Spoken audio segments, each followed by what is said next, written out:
I don't want a love triangle. I don't want a love triangle. I don't want a love triangle. I don't want a love triangle.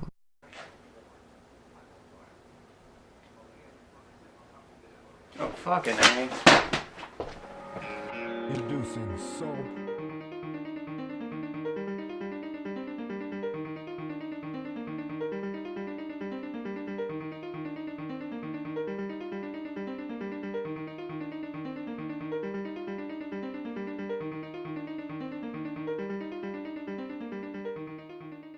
So, Pull Down the Night is the sequel to The Suburban Strange, which I already made a video about, so check that out.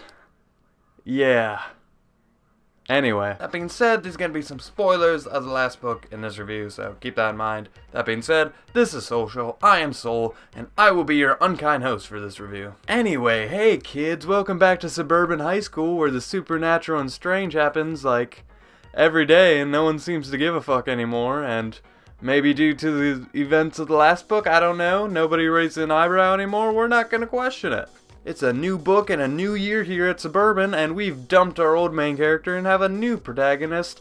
That's him on the cover right there. Yep. Everyone meet Bruno. He's a new kid here at Suburban, and he's enrolled with his older brother, Silvio. Silver, whatever the fuck. Silvio and Bruno are insecure because it's a new school year, and like any new kids, they just want to fit in and make friends. And luckily, Silvio wore black his first day of school, so he instantly became noticed by our favorite high school clique, the Rosary. And if you need refreshing, the Rosary is a high school clique that Celia got adopted into in the last book. Again, you know they're cool because A, they wear black, B, because they listen to alternative music, and C, because they drive twice as many cars to get to the club as they need because they're gas-wasting motherfuckers. And a big stress to the two brothers, especially Silvio, is are they gonna get accepted into this high school group? You're a high school clique, not a fucking gang! But Bruno is feeling especially nervous because of two things. One, which you might have noticed from the opening, he has a crush on Celia. Oh, and it's just love at first sight.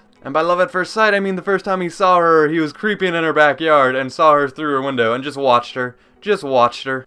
But on top of all of this, Bruno is discovering his powers as a kind, a person with supernatural ability. And basically, you know your kind if you find a big-ass book with the very unobvious title, You Are Here, which will give you a very vague task in riddle, and in the end, despite having magical properties, seems pretty goddamn unhelpful. Seems legit. And taking it back to the romance for a minute, I don't dislike the romance. It's harmless for what it is, and it actually writes itself in very well. But oh my god, it crams in so many romances, right? And since it was a lot to take in for me, I thought I'd make it easier for you and just make a chart. Okay, we got the Rosary in the middle here, right? Well, girl R likes boy I, right?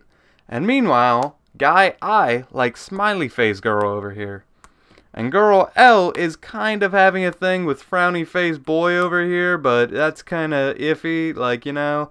Not to mention boys MC and BRE are having a long relationship thing going on. Oh, and girl C is dating boy T despite girl MR is in love with her. Well, now we got two new characters, right? And BRU is in love with girl C, and boy SI is dating girl R, and 6.5 hours later. And meanwhile, we got boys A, B, D, E, F, and G over here, and they kind of want to just, you know, fuck everybody, and you know what? How about everyone just having a big love orgy up in here? Anyway, big question I had for this book was, how would it compare to the first book? Would it be better? Would it be worse? And my response to that question is, I don't know, it's hard to say, you know? Bruno, for starters, I loved his perspective, and it was weird how a sequel character fit the story more than the original character. I don't know how that happens, but it happened. I enjoyed the events a lot more, and I wasn't nearly as bored as I was reading the first book. But however, with that being said, a lot of plot lines in the book were either A, useless, or B, completely ignored in the ending. Ain't nobody got time for that.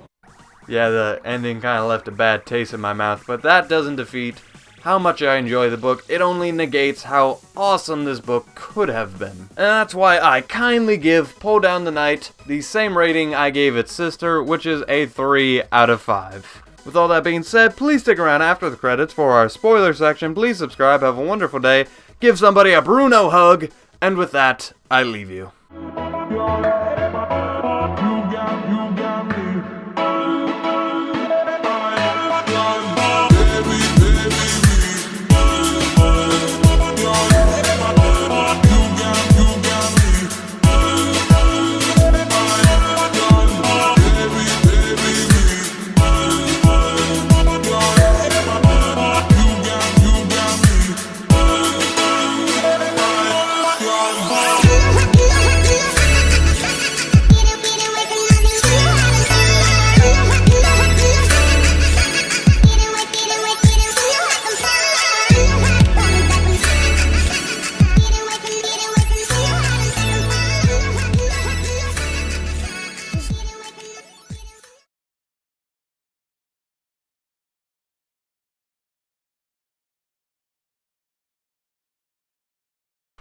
Okay, we're gonna get to the ending, but first, let's just cover some other stuff, okay? First, I would like to talk about Regine, whatever the fuck you want. We went over the names in the last, review, and oh god, she was very bitchy, I guess you could say. She came across, like, not how supporting characters should. She was very, like, hostile and mean, and also her romance with Silvio, that was just kind of cut off. I don't know what was happening there, but the thing with, like, mean, or I guess bitchy, characters goes, it's like, if they're a villain and you're not supposed to like them, that's cool, and sometimes you can make a bitchy antagonist, and that's okay. With protagonists, it's a little different, and I feel, personally, like, usually you can make them work, because either A, they change, usually by the end, and you learn something off that. If you learn something from them due to their bitchiness, then that's okay.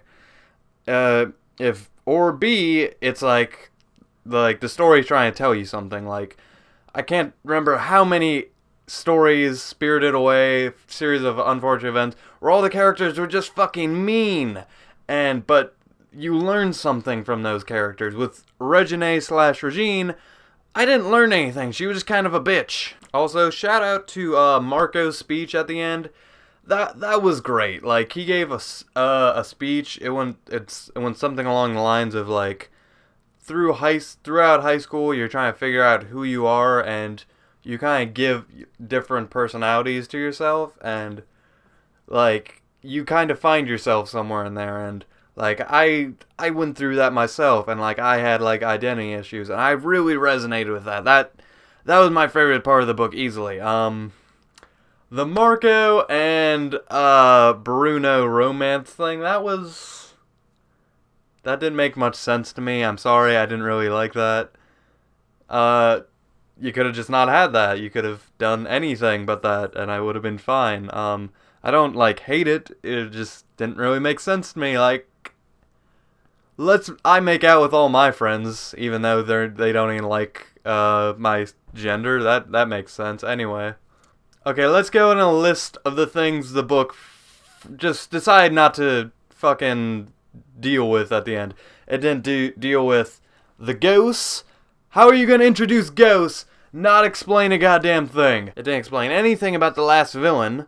I don't know what the fuck's happening there. It's all just, okay, like, it mentioned there might be a future story, and if there's another story or something that will explain all that, cool. Until then, like, that's why I hate, like, this book is a couple years old, still no words, so I'm just like, I hate these endings. Like, they just really,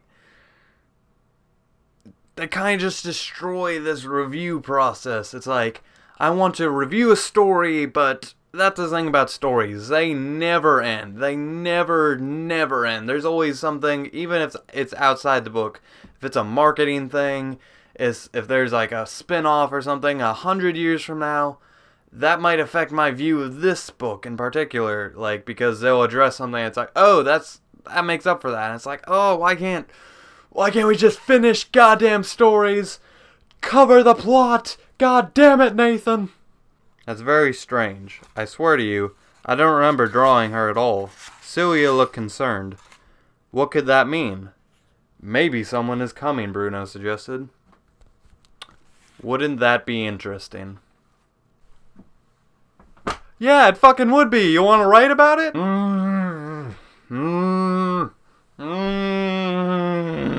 Anyway, guys, Pull Down the Night series review. Is the series over? I don't even fucking know. But we got the 2 books down. We can move on to other book projects now. I'm very excited. I will see you guys in the next review. Have a wonderful day. Please subscribe. With all that good stuff, I leave you.